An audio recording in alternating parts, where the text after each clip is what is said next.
नमस्कार, स्वागत आहे तुमचे आमच्या चॅनलमध्ये। आवाज महामुंबईचा, शोध बातमीचा, कौल मनाचा। चला तर मग आमचे चॅनल शेअर करा, लाईक करा आणि सबस्क्राइब करा। धन्यवाद। बंगल्यावर बोलावून महिला कामगाराचा विनयभंग, महाडमध्ये व्यवस्थापकाविरोधात गुन्हा दाखल। रायगड जिल्ह्यातील महाड तालुक्यातून एक धक्कादायक घटना समोर आली आहे। औद्योगिक वसाहतीतील एका कंपनीत कार्यरत असलेल्या 50 वर्षीय व्यवस्थापकाने आपल्या 25 वर्षीय महिला कामगाराला केबिन व नंतर घरी बोलावून विनयभंग करत जबरदस्ती मिठी मारत अश्लील वर्तन केल्याची तक्रार समोर आली आहे। या प्रकरणामुळे महाड तालुका हादरून गेला असून जिल्हाभरात मोठी खळबळ उडाली आहे। काय घडले? माहितीनुसार महाड MIDC परिसरातील एका कंपनीत संबंधित महिला कर्मचारी काम करते। काही दिवसांपूर्वी कंपनीचे व्यवस्थापक यांनी तिला कामाच्या निमित्ताने आपल्या केबिनमध्ये बोलावले होते, परंतु तिथे पोहोचल्यावर व्यवस्थापक केबिनमध्ये नव्हते। त्यानंतर तिने मोबाईलवरून विचारणा केली असता आरोपी व्यवस्थापकाने थेट आपल्या राहते घरी बोलवून घेतले।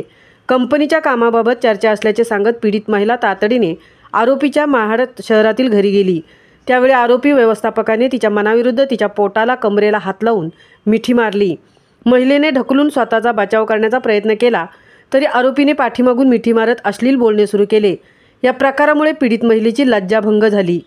गुन्हा दाखल झाला आणि घटनेनंतर पीडित महिलेने धैर्य दाखवत महाड MIDC पोलीस ठाण्यात तक्रार दाखल केली।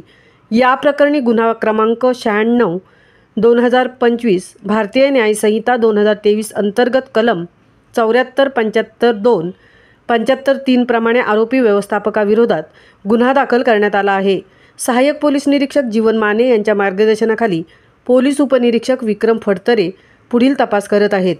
पूर्वीही घडलेले प्रकार लक्षात घेण्यासारखी बाब म्हणजे यापूर्वीही रायगड जिल्ह्यातील रसायनी पाताळगंगा MIDCतील एका नामांकित कंपनीत महिला कामगाराचा विनयभंग झाल्याची घटना घडली होती।